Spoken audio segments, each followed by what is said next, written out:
السلام علیکم ورحمۃ اللہ وبرکاتہ۔ الحمد للہ رب العالمین والعاقبۃ للمتقین والصلاة والسلام علی اشرف الانبیاء والمرسلین نبینا محمد وعلی آلہ واصحابہ اجمعین، اما بعد۔ روى الترمذی عن ابی امامۃ الباہلی رضی اللہ عنہ ان رسول اللہ صلی اللہ علیہ وسلم قال لا تبيعوا القینات ولا تشتروهن ولا تعلموهن ولا خیر فی تجارت فیہن وثمنهن حرام، حسنہ الالبانی فی الصحیحہ۔ معزز حاضرین، آج کے درس میں موجودہ دور کے ایک فتنے کے بارے میں ہم آپ کے سامنے بیان کریں گے۔ گانا بجانا اور میوزک کا فتنہ۔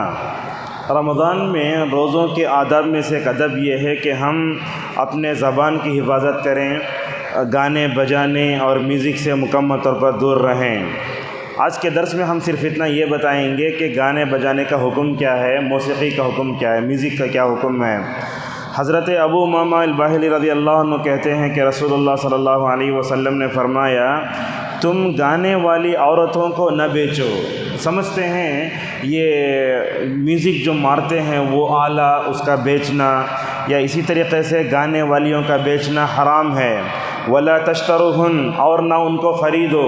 ولا تعلموہن، اور اسی طریقے سے ان کو نہ سکھاؤ۔ اور کہا کہ جو یہ گانے والی عورتوں کا بیپار کرتا ہے، اس تجارت میں کوئی بھلائی بھی نہیں ہے اور اس کی کمائی حرام کی ہے۔ اصل میں یہ حدیث ترمذی رحمہ اللہ نے ایک آیت کے شأن نزول میں ذکر کی ہے۔ آپ جانتے ہیں فتنے کئی ہوتے ہیں، اور اس دور میں تو فتنے ایسے ہیں، اللہ کے نبی صلی اللہ علیہ وسلم نے کیا فرمایا، تعرض الفتن علی القلوب کالحصیر عودا عودا۔ آپ جس حصیر پر بیٹھے ہیں اس حصیر کے آخری میں تاگے ہیں، اگر دھاگے کو کٹ کر دے تو کاڑیاں جیسے گرتے ویسے فتنے گریں گے، اور فتنے ویسے دلوں پر پیش کیے جائیں گے۔ اللہ کے نبی صلی اللہ علیہ وسلم نے ایسے فرمایا، اور جیسے جیسے ہم قیامت کے قریب ہوتے جائیں گے فتنے زیادہ ہوں گے۔ آج کے دور میں سب سے بڑا فتنہ اگر کوئی ہے، میوزک کا فتنہ، گانے بجانے کا فتنہ بہت ہے۔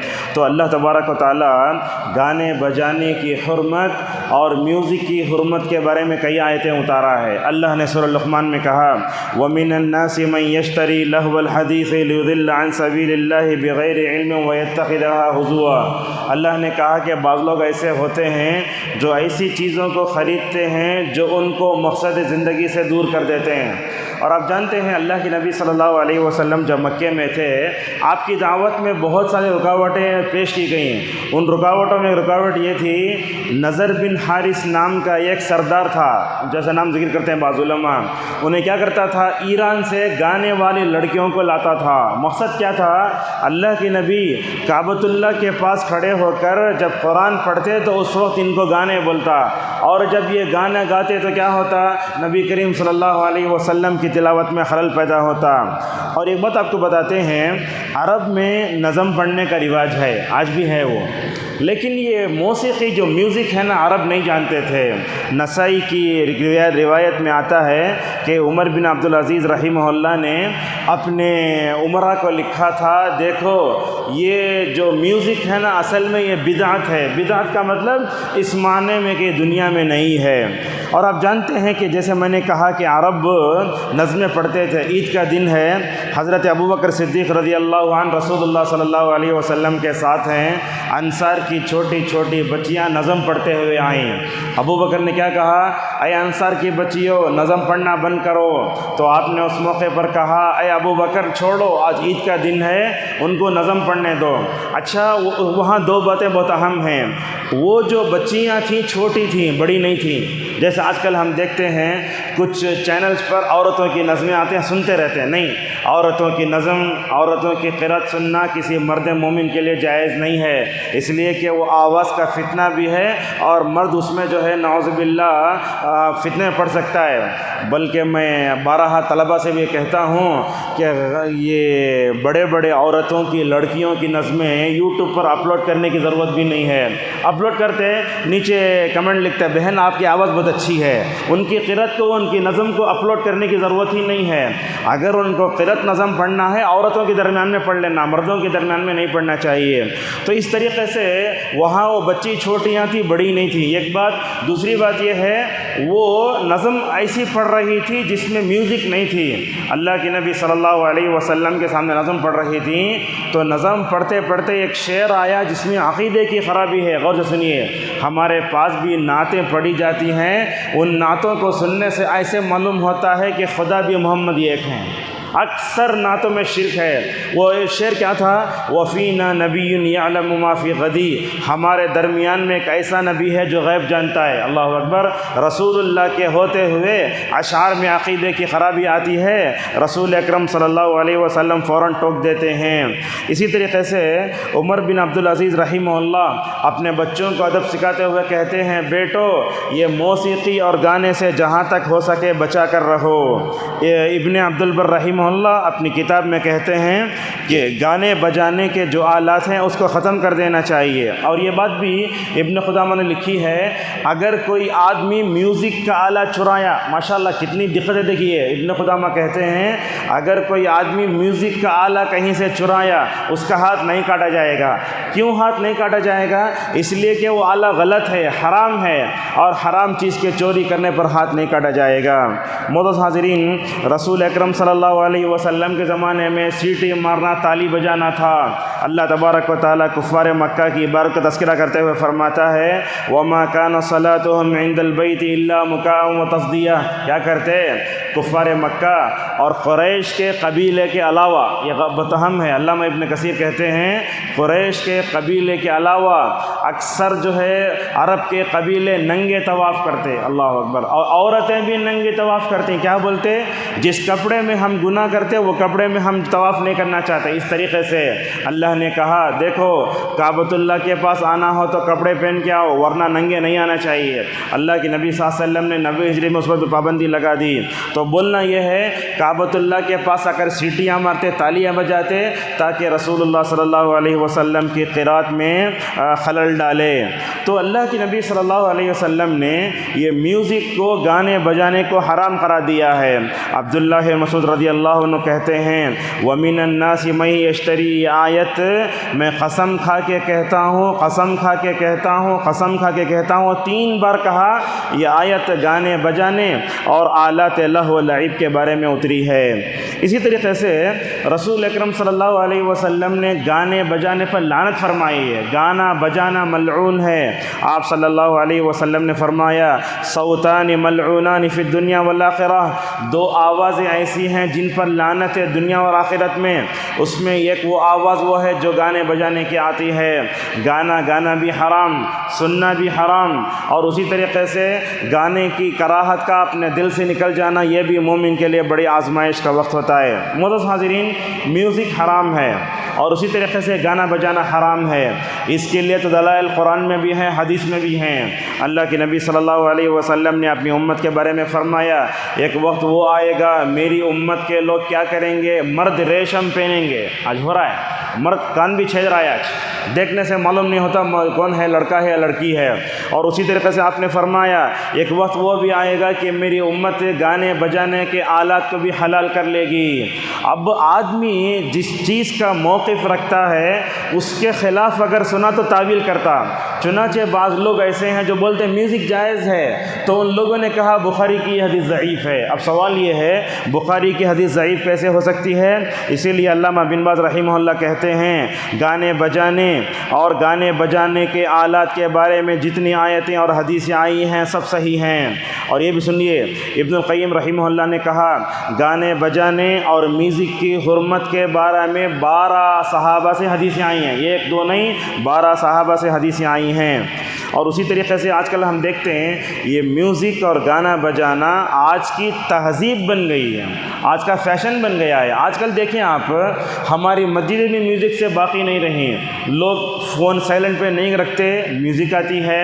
اور جب ہم دیکھتے ہیں بڑے بڑے شاپنگ مالوں میں چلے جاؤ وہاں میوزک بج رہی ہے، کبھی کبھی تو ایسا ہوتا ہے کہ امام کا موبائل بجتا ہے، خطبے میں بج رہا ہے، اور بعض لوگ جب موبائل بجتا ہے اوپر سے پکڑتے ہیں، نہیں پہلے سے آپ اس کو سائلنٹ پر کر کے آئیں۔ اس طریقے سے ہماری مسجدیں بھی یہ میوزک سے محفوظ نہیں رہیں۔ آج کل ہم دیکھتے ہیں میوزک گانا عام ہو رہا ہے۔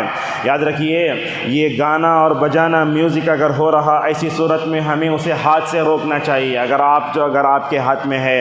اگر اتنا بھی نہیں کر سکے تو زبان سے روکو۔ زبان سے روکنے کا مطلب کیا ہے؟ آپ دیکھتے ہیں آٹو میں چڑھ رہے ہیں، آٹو والا گانا ڈال کے بیٹھا ہے، ہوتا کیا ہے اس میں جو خواتین بیٹھتی ہیں اس کے بارے میں وہ شہوت کا شکار ہو جاتا ہے، پلٹ کے دیکھتا ہے، بات کر رہا ہے، اس طریقے سے ساری چیزیں آتی ہیں۔ اور اس طریقے سے یہ گانے بجانے اور میوزک کی فتنے کے بارے میں ہر ایک ذمہ دار کو، ماں باپ کو بھی مکمل طور پر سنجیدہ ہونا چاہیے۔ بلکہ علماء سے میری گزارش ہے کم از کم 1 مہینے میں 2 مہینے میں اس بارے میں خطبات دینا، دروس دینا اور مختصر شارٹ کلپ بنا کے اپلوڈ کرنا، تاکہ لوگوں کو معلوم ہو جائے کہ میوزک بڑی خطرناک ہے۔ میوزک سے دور رہنا مومن کی نشانی ہے۔ اللہ نے فرمایا والذین هم عن اللغو معرضون، اس کی کراہت ہمارے دلوں سے نکلتی جا رہی ہے۔ یہ غیر مسلم اگر میوزک سنا تو کوئی حرج کی بات نہیں، کیوں؟ اس لیے کہ اس کے پاس ایمان کی طہارت نہیں ہے۔ لیکن آج کل ہم دیکھ رہے ہیں مسلمان اپنے اندر ایمان کی طہارت رکھ کر بھی میوزک سن رہے ہیں، اور یہ دیکھیں گے امت میں صوفی طبقے میں یہ میوزک زیادہ ہے۔ بلکہ دیکھیں گے میوزک ہو رہی ہے، مسجد میں ناچ رہا ہے، بولتے ہیں میں اللہ ہوں، استغفر اللہ، اور وہ بولتے ہیں میوزک سے دل نرم ہوتا ہے، اور میوزک سے نعوذ باللہ بندہ اللہ سے قریب ہوتا ہے۔ حرام چیز کر کے کوئی بندہ اللہ سے قریب ہو سکتا ہے کیا؟ اور اسی طریقے سے یہ میوزک کے بارے میں ایک بات یہ ہے کہ بعض لوگ میوزک کو جائز قرار دیتے ہیں، بلکہ بعض علماء ایسے ہیں، یہ عالم دین تھے، وہ قطر میں رہتے تھے، مصر کے رہنے والے، نام نہیں لیتا میں، وہ بولتے تھے کہ میوزک 10 شرطوں کے ساتھ جائز ہے۔ کیسے ہو سکتا ہے؟ اس طرح کے یہ فتوے سن کر ہمارے لوگ کیا کرتے، فلاں آدمی بولے نا، اس طریقے سے ہم آپ کو بتاتے ہیں ذاکر نائک حفظہ اللہ نے انڈیا میں ایک فتویٰ دیا تھا، وہ حالانکہ عالم دین نہیں، وہ اسلامک اسکالر ہیں، انہوں نے کہا تھا چہرے کا پردہ نہیں ہے، پورے عورتیں چہرہ کھول ڈالے۔ لہٰذا آپ لوگوں سے گزارش ہے فتویٰ کسی عالم سے لو، غیر عالم سے نہیں لینا چاہیے۔ لہٰذا میوزک کے جائز ہونے کے بارے میں جس عالم نے بھی فتویٰ دیا وہ عالم تو اللہ کے پیارے ہو چکے، مگر جو فتنہ معاشرے میں عام ہوا آج بھی مکمل طور پر لوگ اسی کو جائز قرار دیتے ہیں۔ صالح فوزان حفظہ اللہ نے کہا جو علماء میوزک کو جائز قرار دیتے ہیں گویا وہ اللہ کے دین میں بغیر علم کے بات کر رہے ہیں۔ ایسے علماء کو اللہ تبارک و تعالیٰ سے ڈرنا چاہیے۔ اور بھی اب دیکھیے میوزک گانا بجانا باطل ہے۔ آج کل ہم دیکھتے ہیں بعض شاپنگ مال میں تو میوزک ہو رہی ہے، وہ ہمارے اختیار میں نہیں ہے، اور وہ بغیر اختیار کے ہمارے کانوں میں آ کر پڑتی ہے۔ ایسی صورت میں گنہگار بھی نہیں ہوں گے، ہم ڈالنا اپنے گھر میں ہونا، ایسا کرنے سے گنہگار ہوں گے۔ حسن بصری رحمہ اللہ کہتے ہیں دیکھیے اگر کسی ولیمے میں میوزک ہو، آج کل تو ایسے ہوتا ہے علماء ویڈیو ریکارڈنگ ہو رہی ہے خطبے نکاح پڑھتے ہیں، نہیں جانا چاہیے، بلکہ اس وقت روکنا جہاں تک ہو سکے۔ اور بعض جگہ کیا ہوتا ہے ویڈیو ریکارڈنگ ہو رہی ہے، بعض جگہ گانے ہو رہے ہیں، بعض جگہ رخصتی سے پہلے دولہا دلہن اس کے پورے رشتہ دار مل کے ناچ رہے ہیں، نعوذ باللہ۔ ایسا ایک واقعہ تمل ناڈو میں پیش آیا، جس شادی میں خوب ناچے تھے، اللہ تبارک و تعالیٰ نے دلہن کو ایسی بیماری میں مبتلا کیا 3 ماہ بعد دلہن کا انتقال ہو گیا۔ لہذا یاد رکھیے یہ گانا بجانا اور میوزک ایسی لعنت ہے، اگر بندہ اس کو کرتا ہے تو اللہ کے قریب نہیں ہوتا، دور ہو جاتا ہے۔ لہذا جس شادی میں منکرات ہوں، میوزک ہو، ویڈیو ریکارڈنگ ہو رہی ہو، لہذا نہیں جانا چاہیے۔ میرے ایک دوست ہیں عمری، تقریباً 20 سال سے وہ کہتے ہیں جس شادی میں میوزک ہوتی ہے، گانا بجانا ہوتا ہے، بے پردگی ہوتی ہے، ویڈیو ریکارڈنگ ہوتی ہے، آج تک میں ایسے کسی شادی میں نہیں گیا ماشاءاللہ۔ بلکہ وہ اپنے بھانجے کی شادی میں بھی نہیں گئے۔ کیوں نہیں گئے؟ اس لیے کہ فوٹو پکڑتے ہیں اور اس طریقے سے آتے ہیں۔ لہٰذا شادی میں منکرات اگر دیکھیں واپس ہو جانا چاہیے۔ علامہ ابن تیمیہ رحمہ اللہ کہتے ہیں امام ابو حنیفہ، احمد شافعی اور اس طریقے سے پورے 4 ائمہ کا اس بات پر اتفاق ہے کہ گانا بجانا حرام ہے۔ علامہ البانی رحمۃ اللہ علیہ نے اس بارے میں کتاب لکھی تحریم آلات الطرب، اس میں ساری حدیثوں کو مکمل بیان فرمایا۔ اور آج کل اس درس پر اپنی بات کو ختم کرتے ہیں۔ آج دنیا میں سب سے زیادہ اگر کسی مذہب پر عمل کیا جائے تو وہ حنفی مذہب ہے۔ آج دیکھیں گے مسلمانوں میں مختلف تحریکیں، تنظیمیں، جماعتیں کام کر رہی ہیں، عقیدے میں ان کا منہج الگ، مگر وہ فقہ میں ابو حنیفہ کی تقلید کر رہے ہیں، ابو حنیفہ کی تقلید کر رہے ہیں، کرو، لیکن سوال یہ ہے ابو حنیفہ کا میوزک کے بارے میں کیا موقف تھا وہ بھی سن لیجئے۔ علامہ ابن القیم رحمہ اللہ کہتے ہیں کہ ابو حنیفہ رحمہ اللہ امام مالک، شافعی، احمد کے مقابلے میں میوزک کے بارے میں بڑے سخت تھے۔ وہ کہتے تھے کہ گانا گانے والا فاسق ہوتا ہے، اس کی گواہی قبول نہیں کرنا۔ اگر کوئی گانا گاتا ہے، میوزک کو حلال بولتا ہے، میں سمجھتا ہوں وہ کفر تک پہنچ سکتا ہے۔ آج ابو حنیفہ کی تقلید کرنے والے ناف کے نیچے ہاتھ باندھنا، فلاں فلاں باتوں لے لیتے ہیں، لیکن میوزک کی اس بات کو کیوں نہیں لیتے؟ لہٰذا ہمیں یہ سمجھ میں آتا ہے کہ ہم سب کو اس فتنے سے دور رہنے کی بڑی سخت ضرورت ہے۔ اور یہ میوزک کی بات جب آتی ہے تو پیرنٹس سے ایک بات کہنا چاہوں گا، وہ یہ، بعض اسکولوں میں ڈانس کلاس ہوتی ہے، بچوں کو نہیں بھیجنا چاہیے، بہت اہم ہے یہ۔ اپنے بچوں کو بچپن سے ڈانس کلاس سے دور رکھو۔ آج کل تو حال ایسے ہے، اگر کوئی سورہ پڑھ کر بولے تو کون سا سورہ تو بچہ معلوم نہیں بولتا، لیکن میوزک آتے ہی بولتا کون سا گانا ہے یہ۔ آج ہمارے بچوں کا حال یہ ہے۔ لہٰذا یہ میوزک کا فتنہ ہر جگہ عام ہو رہا ہے، مساجد میں بھی موبائل بجتا ہے، بازار میں، گھر میں، شاپنگ مال میں، بلکہ آپ یوٹیوب کھولے تو اس میں سب سے پہلے امام حرم کی دعا سننے کا جو میوزک آتی ہے، اس میں میوزک ایسی ہے، میں تو سمجھتا ہوں یہ میوزک کے فتنے سے آج کوئی بھی نہیں بچا، اللہ اس پر رحم کرے۔ لہٰذا بس میں بھی، ٹرین میں بھی اور آٹو میں بھی ہر جگہ میوزک، بلکہ آئس کریم بیچنا آتا انہیں بھی جو میوزک ڈر لگاتا ہے، پتہ نہیں کیا مصیبت ہو گئی ہے آج یہ۔ تو شاید یہ میوزک کی قباحت ہمارے دلوں سے نکلتی جا رہی ہے۔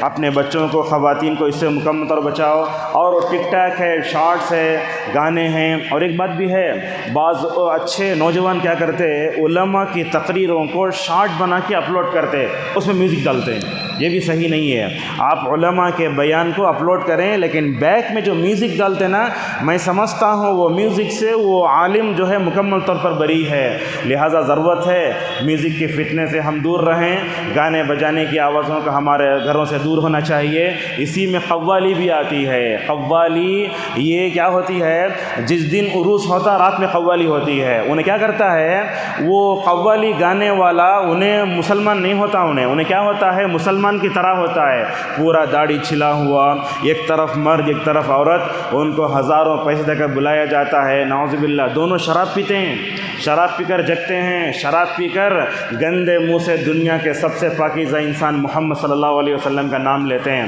تو میں کہنا یہ چاہتا ہوں کہ صوفیوں کے پاس یہ میوزک اہم ہے، بلکہ ان کے پاس عبادت ہے۔ قوالی سننا، جمعہ آتے ہی ہم دیکھتے ہیں گھروں میں قوالی، آٹو میں قوالی، یہ قوالی بھی حرام ہے۔ اس میں ہوتا کیا ہے، ایک تو میوزک ہے، اور اسی طریقے سے اس میں ایسے اشعار ہوتے ہیں جن اشعار میں غلو بھی ہے، فلاں فلاں بھی ہے، اور وہ نظمیں بھی نہیں سن سکتے جن کے اندر کیا ہے، وہ میوزک ہے۔ لب پہ آتی ہے دعا بن کے تمنا میری، یہ سب چیزیں ہیں۔ اب یہ سب چیزیں غلط ہیں، لہٰذا بعض لوگوں کو ہم دیکھتے ہیں رنگنگ ٹون پہ رکھ لیتے ہیں، فون کرتے وہ آواز آتی ہے۔ بعض لوگ مولا یا صلی وسلم رکھ لیتے ہیں۔ لہٰذا ایسے چینل، ایسے یوٹیوب چینل، ایسے ٹی وی چینل جہاں عورتوں کی آواز میں نظمیں پڑھی جاتی ہوں، میوزک آتی ہو، تمام کو اس فتنے سے بچا کر رکھنے کی ضرورت ہے۔ علامہ ابن حنبلی رحمہ اللہ کے اس قول پر اپنی بات کو ختم کرتے ہیں، برائی دیکھے تو زبان سے روکو، زبان سے نہیں روک سکتے تو ہاتھ سے روکو، دونوں بھی نہیں ہوا کم از کم اپنے دل میں اسے برا سمجھو۔ لہٰذا اگر ہم میوزک کو، گانے بجانے کی حرمت کو، اس کی کراہت کو اپنے دل میں برا نہیں سمجھے تو ہمیں اپنے ایمان کی خیر ماننا چاہیے، ہمارے اندر ایمان نہیں ہے۔ اللہ تبارک و تعالیٰ سے دعا ہے اللہ تعالیٰ ہم سب کو ہمیشہ میوزک اور گانے بجانے کے فتنے سے محفوظ فرمائے۔ انشاءاللہ میوزک کے کیا برے اثرات ہوتے ہیں کل درس میں ہم آپ کے سامنے بیان کریں گے۔